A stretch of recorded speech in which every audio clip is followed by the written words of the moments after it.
Hello, welcome to Cinema Crusaders, that show where we look back into the distant past of 10 years ago or beyond to look at the movies of yesteryear and see how well they hold up today, whether they're still worth watching, whether they still have things to say to us in the here and now. And for today, we're going to be looking at Ocean's 11, not the 1960 some film with Frank Sinatra, although it is built on that, but the 2001 version by Steven Soderbergh that most people probably know, starring Brad Pitt, George Clooney, Matt Damon, Andy Garcia, and many, many others. And joining me on this one is Mike Nunnally. And I think we pretty much both tend to agree that this is one of the, if not the definitive heist film. It's definitely up there for sure. For sure. I can't off the top of my head think of one that's better. How's that? Yeah. That's fair. Yeah. I mean, because there have been many, and there are some that I really love, and I guess you could consider stuff like Inception up there as well, even though it's not like a typical heist movie. But I would say, like, in terms of conventional heists, Ocean 11 is kind of like the model. Conventional heist, okay, but I honestly really liked the heist in Honor Among Thieves. I just did. Yeah, that's another one that we're kind of at. Yeah, combination heist film and like D&D quest film. Right. Love it. Slash semi-comedic, yeah. Yep.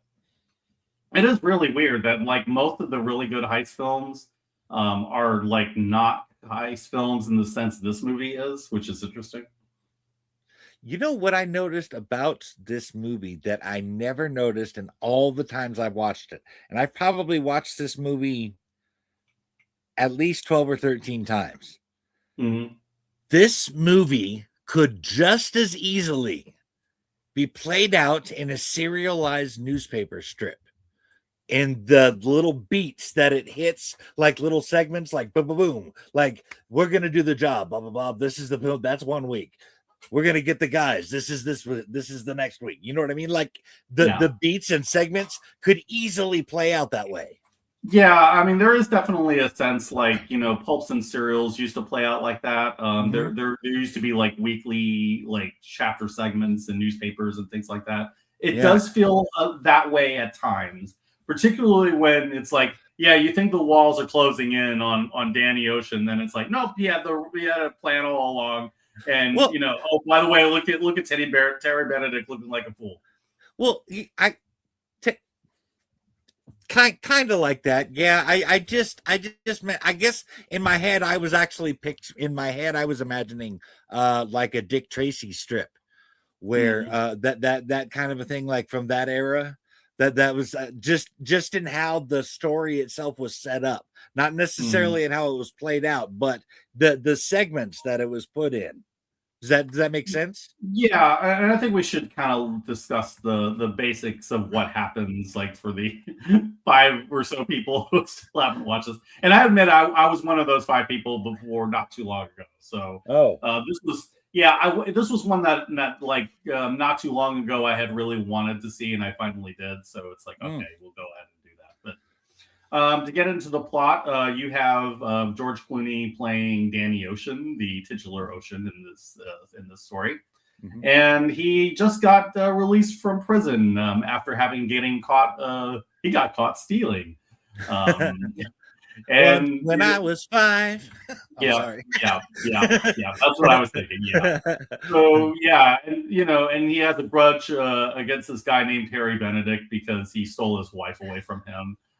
In addition to everything else, so this is partly a revenge scheme and partly a robbery heist story, and that ends up being important because, or at least it seems that way.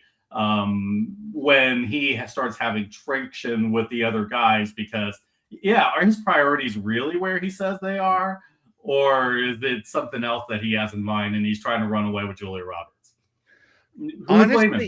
Honestly, and as a writer, you know this, without the element of him trying to take vengeance, without the element of Tess in this story, the emotional stakes aren't there.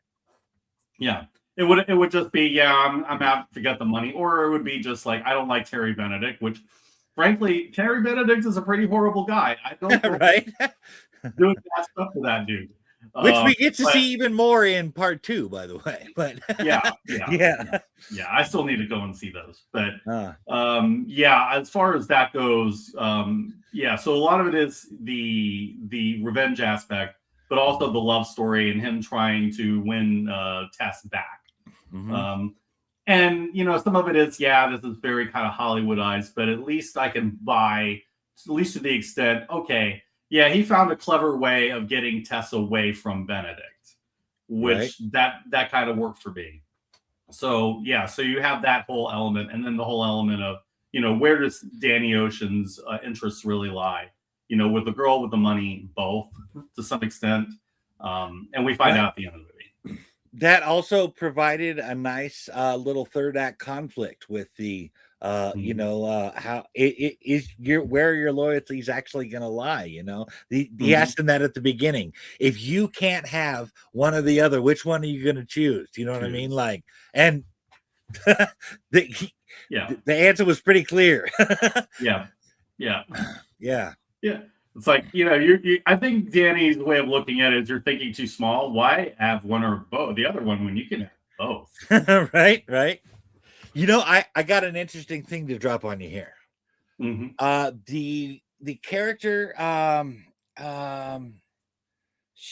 drawing his blank on his name that Matt Damon played in the movie. Linus. Yes. Okay. He was originally going to be played by Mark Wahlberg. I can see why they would think that. Damon is a vastly better actor, though. Yes, but I mean I honestly think that changing Linus would have changed the tone of the whole movie. Number two, if Mark Wahlberg had been in there, it would have been an entirely different performance. Yeah, it would have been a different performance. It would have been a more wooden performance, probably. I mean, he doesn't have much range, and it has to be said. But but if you look at a guy like Damon, who's done all these movies, with Kevin Smith, all these movies with Christopher Nolan later on, he has been in The Martian. He's been all over the place. So he's done a lot of different roles, and he has a lot of range.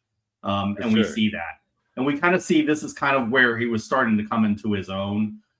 Especially, he was kind of lifted up by like having Clooney and Pitt right there.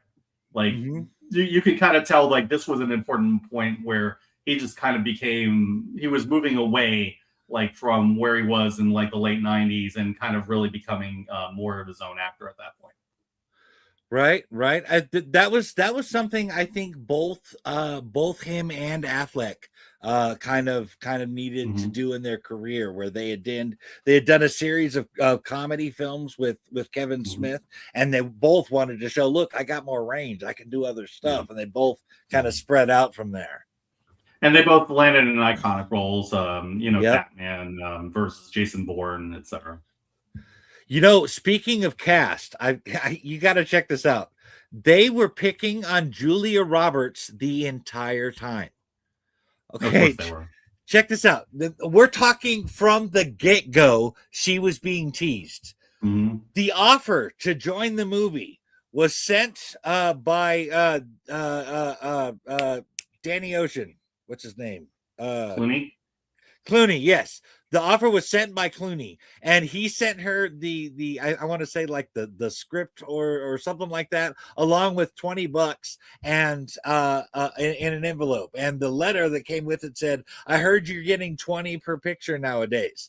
And this is because she had recently started getting 20,000 per picture. So there's a little tease right from the get-go. As I understand it, the cast teased her the whole time.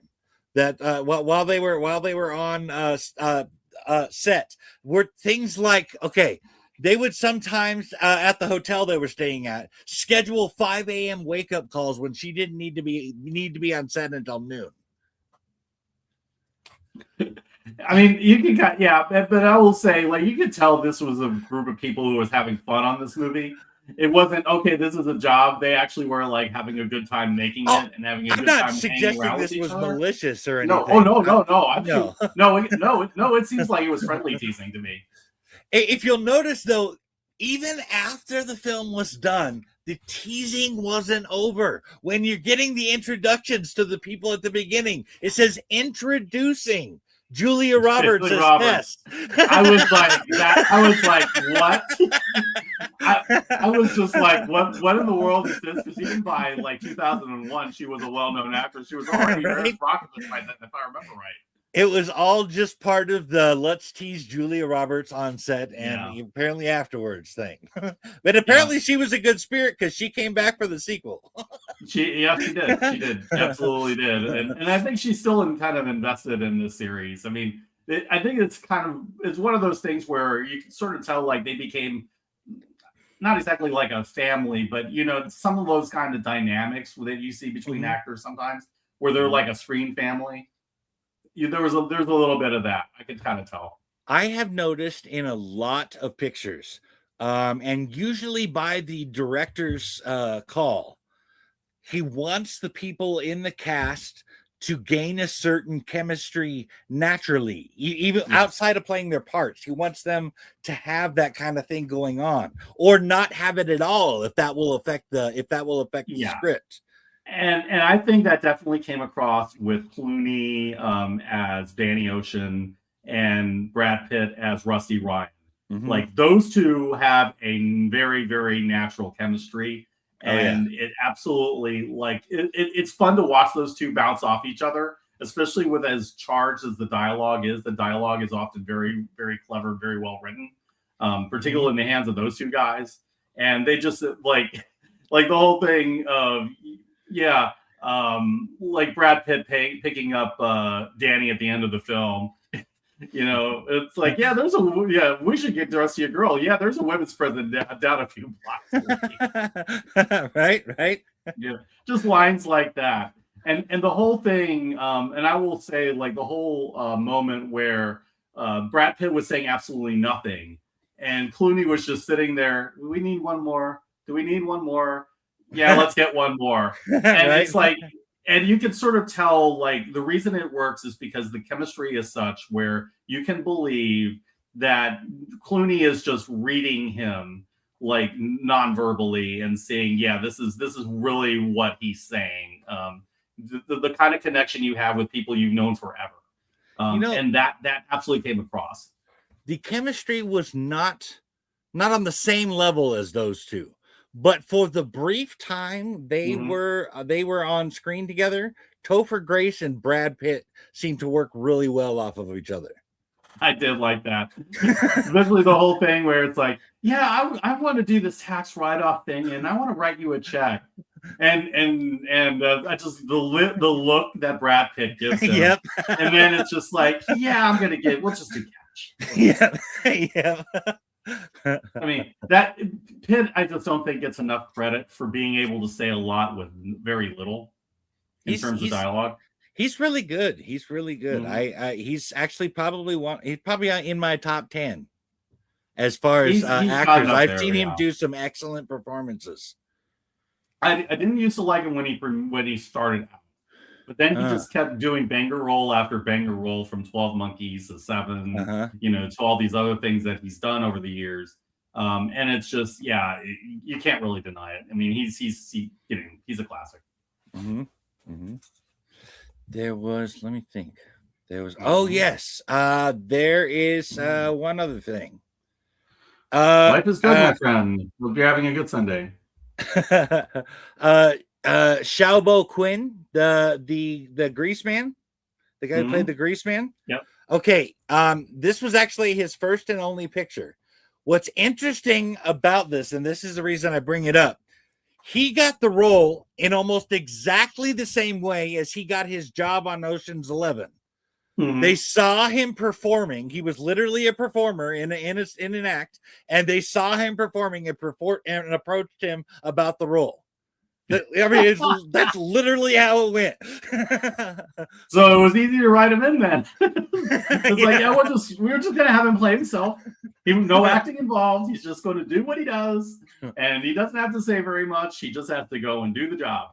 Yeah, that absolutely makes sense. And I have to say, like, I really do think this is the definitive gathering the team scene is the one where they gather the heist crew.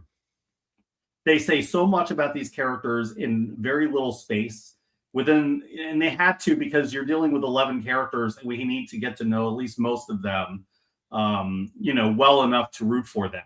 And so it's like you need to at least connect to Pitt and Clooney, maybe Linus to a certain extent.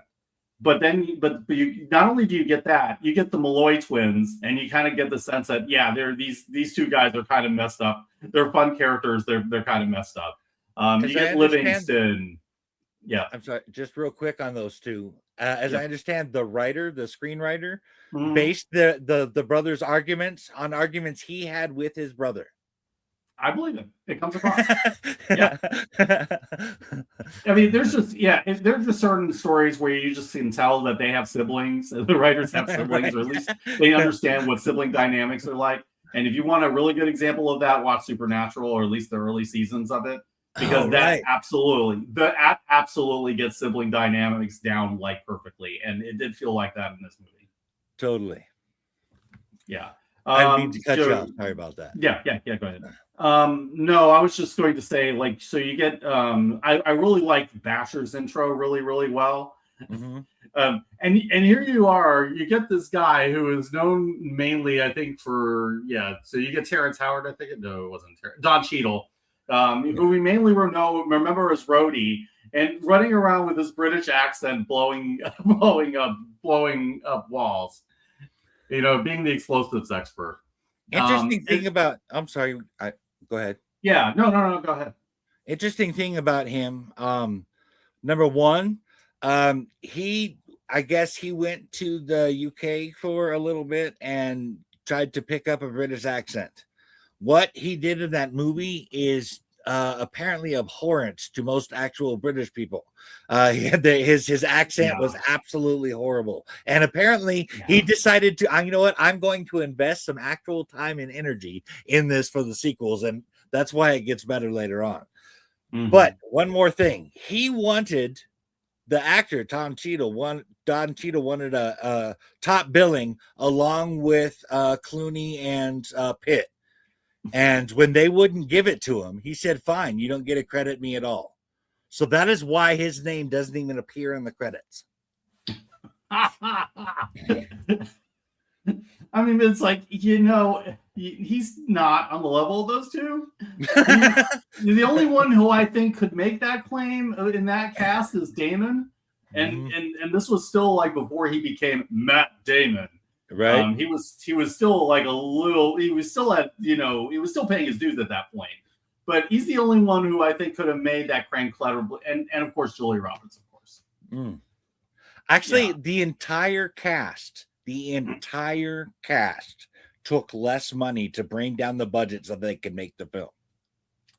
That is a sign that this is a project they really believe in, and it comes across. Like, I just think that but again, like, you get all these characters that are like established really quick. All the basics are there. You get a sense of personality really quick. You get a sense of where they stand with with Clooney and Pitt really quick. Right. And they just get through all that, and then they just move on, and then get into the plot, get into what the heist is, and how they're starting to go through the con artistry that they're going to get into the vault and break it out. Let me talk about that for a minute. Yeah, go ahead. I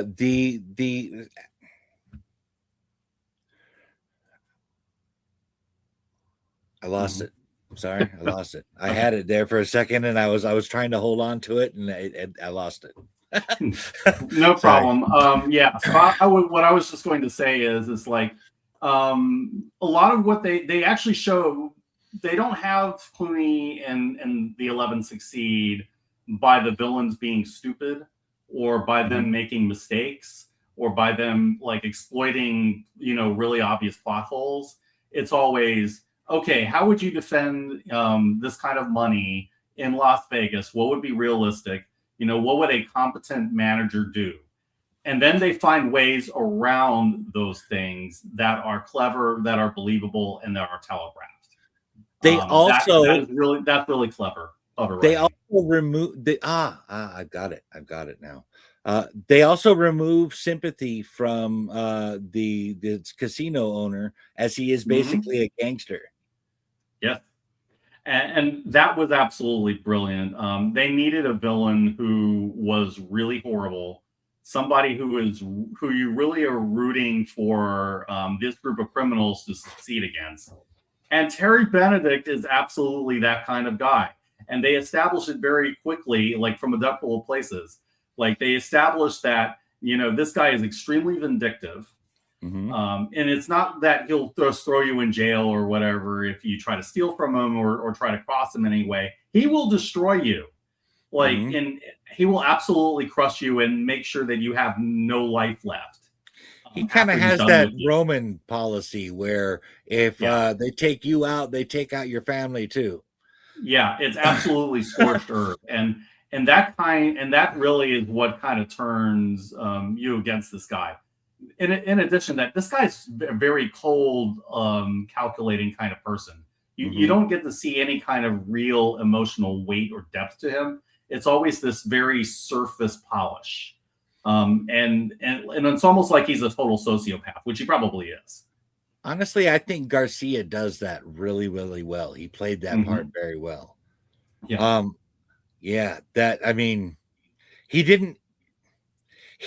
Garcia just has a presence about him with his characters. And you didn't have to have, you believed all that stuff about how he was a gangster and stuff and how he would do those things. It was just how he carried himself. He was one of those people that didn't need to yell or raise his voice. Simply talking was enough. That kind of thing. He carried that. Yeah. He is not being like theatrical. He's not like ha ha ha ha. His approach is very cool, businessman. This is just business sort of policy, and it's just I really don't care what happens to you after I utterly destroy you. This is just how I do business, and I think that kind of makes him in many ways worse. Right. To your point earlier, though, it is my opinion that God damn it. I keep holding on to it, waiting for you to stop, and then I lose it. This is twice now. I need to stop talking. So you have a chance to read. Yeah, I got it now.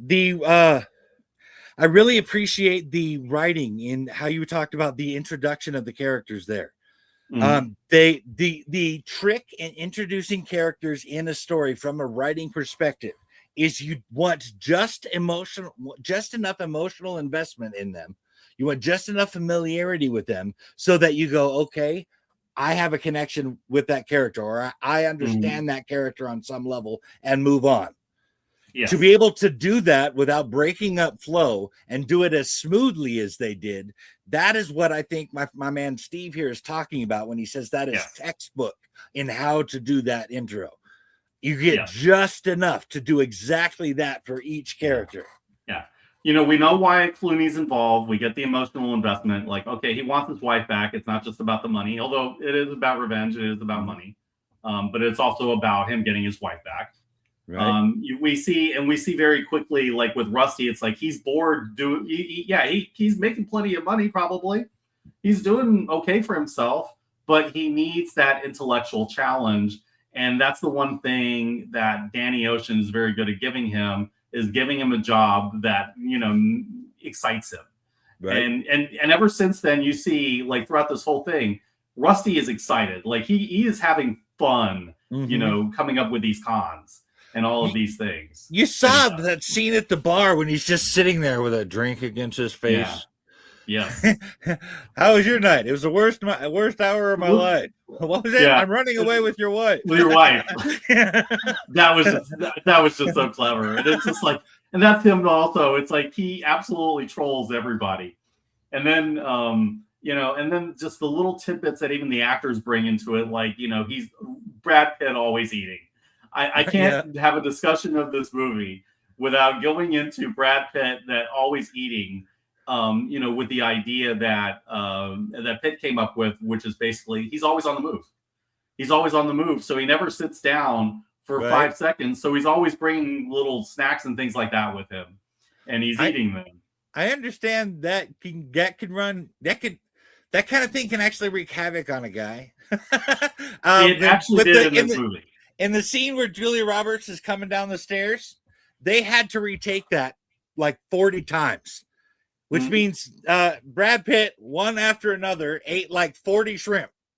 Yes, and he actually threw up later. Is my understanding? Yeah, I didn't hear about the throwing up later, but that makes sense. I've seen reports about that. Yeah, so yeah, I mean, this is a man suffering for his art, right? Although I haven't heard of anybody suffering for their art as much as Joaquin Phoenix and Joker. That was hardcore. When I find something that beats that, I'll let you know. that is hardcore, yeah. Or Heath Ledger as the Joker. There's just something about that character that just seems to bring out like the craziest in the method actors. Right. All right. I guess we'll go ahead then. Is there anything else on the writing side before we move on? Let me see. Oh, there is. I want to see if you caught this.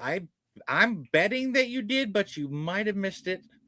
Did you happen to notice the name of a certain Marvel hero in the movie? I think I may have missed that one. What did you catch?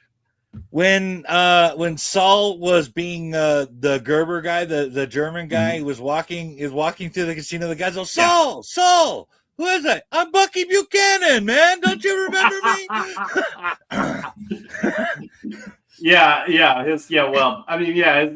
Because Bucky's real name is James Buchanan Barnes. So yeah, that is okay. I got that. But according to what I looked up, the writer intentionally put that as a reference to that character. And during the rise of superhero movies at that time, because this was 2001 where X-Men was coming out. Right. That's not one anybody outside of Marvel would have caught at that time. Not Buchanan, not then. Now yes, absolutely. Because Bucky's assaulting you now. But before no. All right. Are there any let's see, are there any performances that stuck out for you? Because there were a lot of really good ones.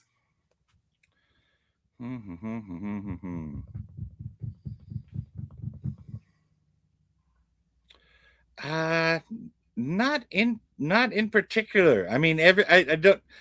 It was one of those like everybody did well, but I mean, nobody on the cast brought anything down at any point. Everybody was performing up here. Yeah. So I guess you would say it's a success as an ensemble, not because any one actor like put more or less into it. Yeah, I don't like. Well, like I said, just with the Linus character, you replace him with Mark Wahlberg, the entire tone of the movie goes. Yeah. I have to say, like Damon, I will say, did a really good job in playing all of these different characters that he was playing. Not just the main Linus character, but also like the guy that was from the gambling commission that he was acting as. Right. And here it was like acting like he was a racist in front of Bernie Mac so they could fool Benedict. And it was just, I just thought that was just like, oh my God, it actually I kind of like Bernie Mac. They might as well call it White Jack. Yeah, White Jack. He's like, oh God. I don't know if that was improvised or if that was in the script. To my knowledge, the only line Bernie Mac improvised there was the "You want me to dance on the table" one. Oh, really? Yeah. Yeah. It does feel like something he could have improvised, but I just don't know. I can't. It definitely sounds like a Bernie Mac improvisation. I agree with you there. Yeah. Yeah. So, this is like how clever some of the writing is. It's like even the improvisations actually make the movie better, the ones that are there. And yeah, I think Clooney and Pitt obviously are like top of their game. And I think a lot of it, even there, it's more like, yeah, they're really good, but it's not really good because of them alone. It's that dynamic that they have. Exactly. Is Clooney being the big thinker and this really, charming bastard. and Rusty Ryan, being this bored as F, criminal who is just like, yeah, I'm calling you out on all of your garbage because I know how full of crap you are in the way that only a best friend can do. Exactly. I got the impression there was definitely a mutual respect. I mean, you talk about Danny being intelligent, having made up the plan and everything, but clearly he views Rusty as an equal when he's going through that thing like, so we got enough people, right? Do you think we should get somebody else? Yeah, let's go get somebody else. That right there showed me that he considered him an equal there. Yeah, and they absolutely, like, on and off screen, absolutely that shows. And that's really like the beauty of this. It really is the cast dynamics. And I feel like Soderbergh really thought through, like, okay, none of these characters have time to really be that centric, except for maybe Danny and Rusty. So what we're going to do is we're going to make the dynamic so good that you can't look away. And that's a really clever and valid way to do it. Bob Dylan said, you can be really good looking or you could be ugly. You just got to be something people don't want to look away from. And which, oddly enough, was exactly what Pitt was trying to say to Linus when he was trying to be the gambling commissioner guy. Kind of, yeah. Yeah, it was kind of like over elaborate just for the sake of comedy, but that was basically what he was saying. For sure.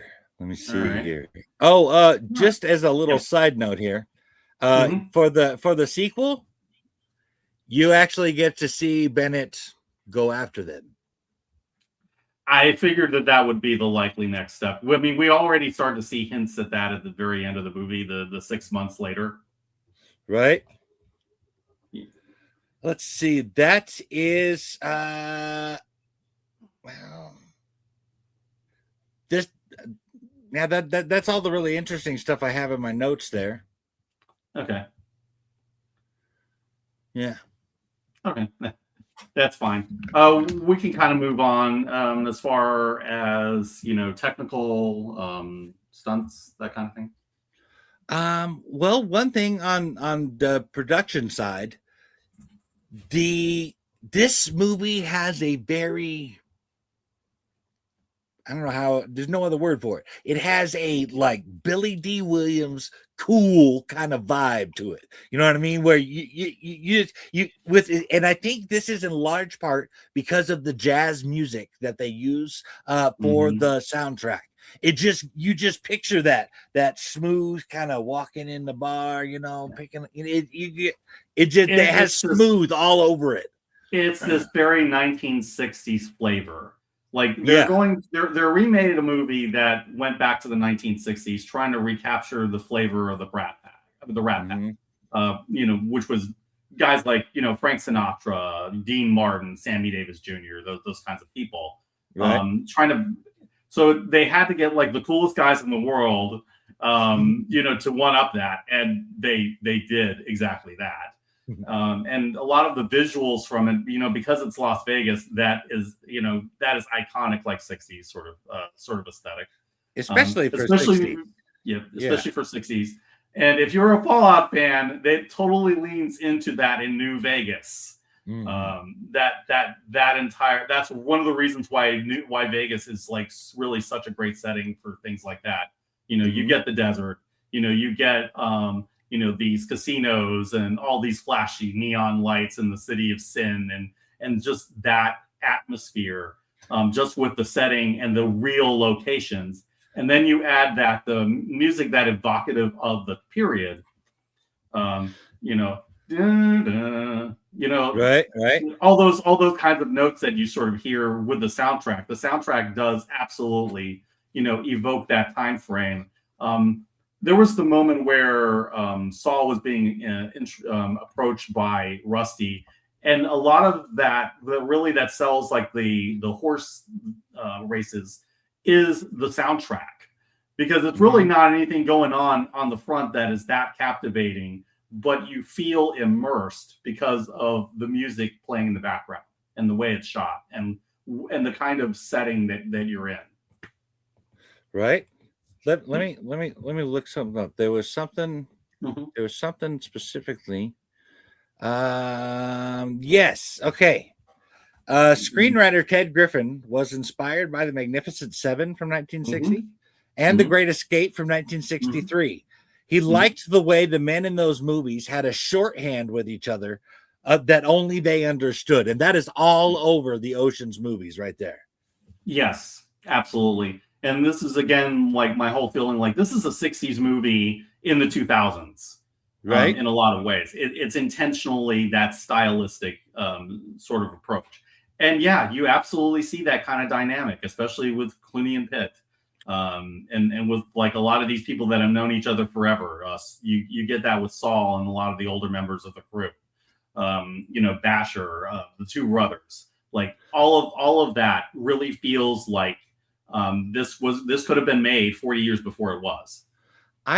More than that, in my opinion, simply having these common colloquialisms between them, that Mm-hmm. this is each job, each type of job, each type of con has a different name in it. Mm-hmm. But what happens there, and I apologize if I go on writing a lot. I'm a writer, I can't help it. What that does is it actually builds a world. You get Mm-hmm. it's like in John Wick. You get Yes. a sense that there is a larger world where these things are common. These are common phrases that actually mean jobs. To, like, you know what I mean? It Yeah. not only says that these people have a bond, it gives a sense of a larger world just by using it. Yeah, and with Wick, I think where we see that most is with the concierge, and particularly like with Winston and Lance Redding, I think his name was the character he played. Like you get the sense that there were relationships that really were part of that world and involved in like, and when you find out about things like the High Table, and you Mhm. find like you hear about things about being excommunicado, all those particular rules that the John Wick universe has. You really get a sense where the relationships are tied in with the world building rules, and that really feels that way here too. Mm-hmm. Mm-hmm. I really love world building. Is not an easy thing to do as a writer. People might think it is, but it is not. When It is a long process. I really appreciate subtle things like that accomplish so much. Hmm. And I mean, I was just really impressed with how they did that. Yeah, and at the same time, I really feel like they did honor the movie at least spiritually, like the previous movie. I feel like they did honor Sinatra. They did honor like the flavor of the original Ocean's 11 while doing their own thing with it. I mean, it is a reimagining that works, which in a world where we're tired out of remakes and things like this is actually a remake that was good. And not Mhm. only was good, would actually probably improved on the original. And that's very, very rare. But this movie actually succeeded in doing that. And I wish there were more movies that did that.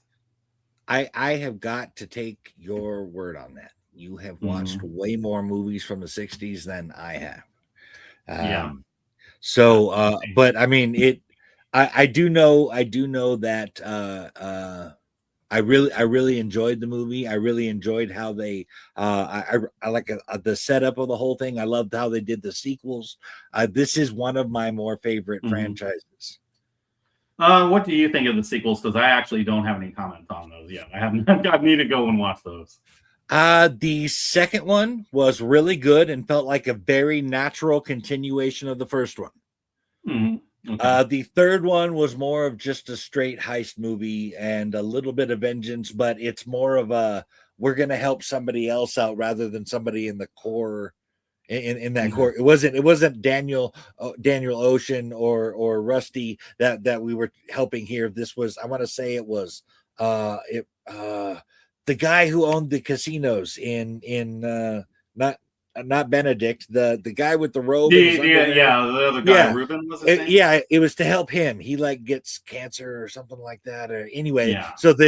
but it's a different kind of movie. But it totally fits into the whole thing.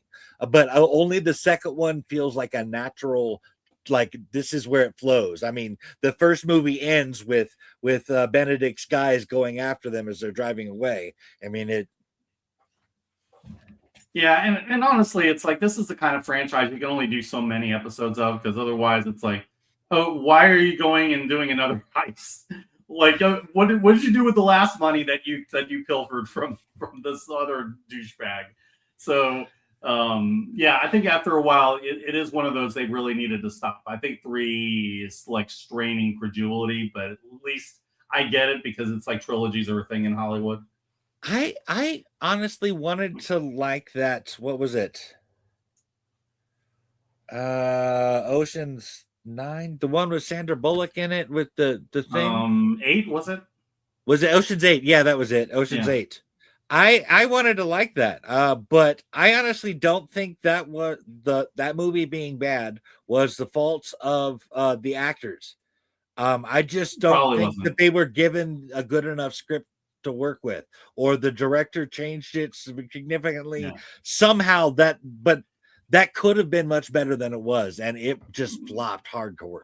Yeah, I heard it didn't do well, and they've been talking about doing new ones, but I mean, the problem is, it's like people like the original set such a high bar that you really need something really amazing to live up to that, and it doesn't seem like they've done that since two at least. Yeah, the Ocean's 8 ended up feeling like a desperate studio grab rather than a decent Yeah, contribution. yeah, that sounds fair. Do we have any other things we want to add on this movie? Any other comments or anything else in your notes that you wanted to bring up? Let us see. Let us see. Mm-hmm.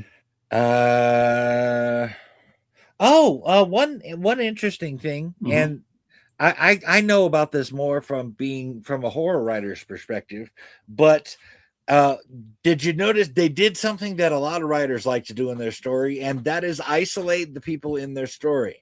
Having Mm-hmm. this story take place in Las Vegas, like the guy says, even if Mm-hmm. you get through all of that, you're still in the middle of the freaking desert.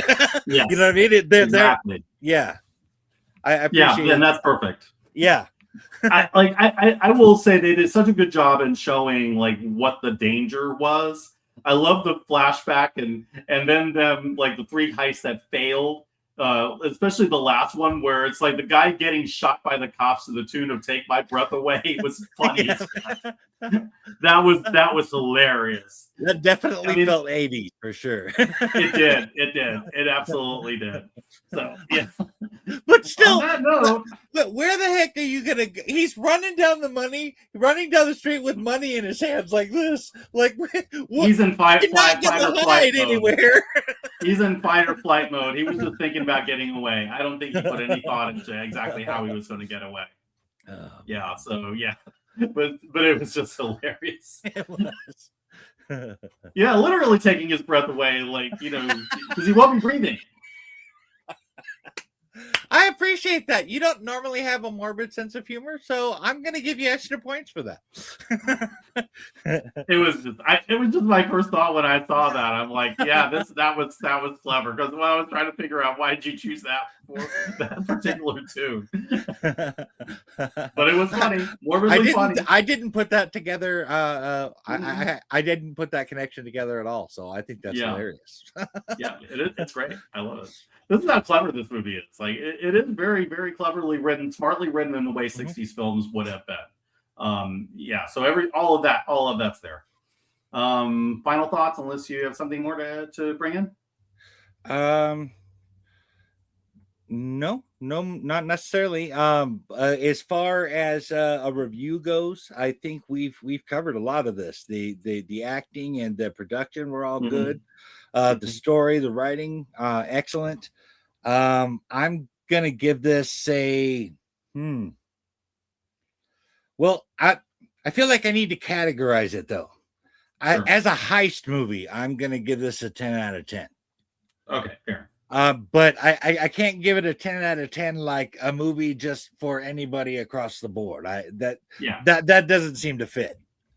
Okay. So what are you thinking?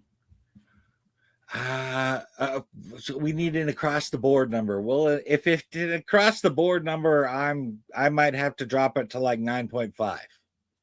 That's where I am too, and the only reason I'm saying that is because I kind of feel like Tess getting back with Danny at the end of the movie was a little forced. leaving Benedict, absolutely that worked. But having her end up with Danny just seemed like, okay, this is a Hollywood ending. This is not like how things would actually necessarily go, especially given the issues that they had with their marriage. It's something they could have dealt with it in like the second movie if they had wanted to. Even with the whole thing Danny set up with how Benedict chose the money over her. That's why I buy her leaving Benedict. I don't necessarily buy her necessarily going back to Danny. Like it's not an either or. She could have decided to say, yeah, you two both suck. I'm going to go over here. Right? She doesn't do that. She goes like back to Danny because that's the Hollywood ending. You two both suck. Do you happen to have Rusty's number? No. Yeah. So on that basis alone, it's going to be like a 9.5 on that basis. But in terms of it being a heist movie, it's absolutely a 10. Yeah, definitely. You know what? I've watched a few other heist movies recently, just comparatively, and this one is definitely up there as far as heist movies go. Yeah. I mean, it's a well-executed plan. You have a villain that makes sense. You have like challenges that are set that are developed and make sense. The world is well developed. You have really good characters. You've got the best intro setup of all time. And you have like two of the best leads ever. I mean, I would say the best ensemble setup of all time. Yeah. One of my favorites, just character setups of all time, is from Lethal Weapon. Yeah. That one is a little stronger because you have two characters to focus on. That's why I put the ensemble on an ensemble level. Yes. Yeah, for sure. I wish more gathering the team type of moments were done that way. There are very few that are that sharp, that are that clever, that are that economical. Right. Absolutely. All right. So I guess with that, I think we're going to go ahead and leave it there. Do you want to talk about Scorn? Sure. Scorn is a Norse grimdark fantasy. It is currently available on Amazon. It's free to read on Kindle Unlimited, $1.99 on Kindle, and it's available in paperback and hardback. Check it out. All right. Thank you very much. And thank you, everybody, for joining us. I hope we had a good discussion, and I hope you go and watch this movie because this is definitely a good movie to revisit. Next time, we'll be looking into The Game, directed by David Fincher and starring Michael Douglas. And I have to say, like, I like David Fincher as a director, but I haven't watched as many films from him as I would like. So I'm looking forward to getting into that one. And we will be doing Gangs of New York for St. Patrick's Day, or at least that's the plan. So provided we get back on our schedule, that's where it's going to go. Nice. So we're looking forward to sharing that with you. And until next time, this is Steve and Mike signing out.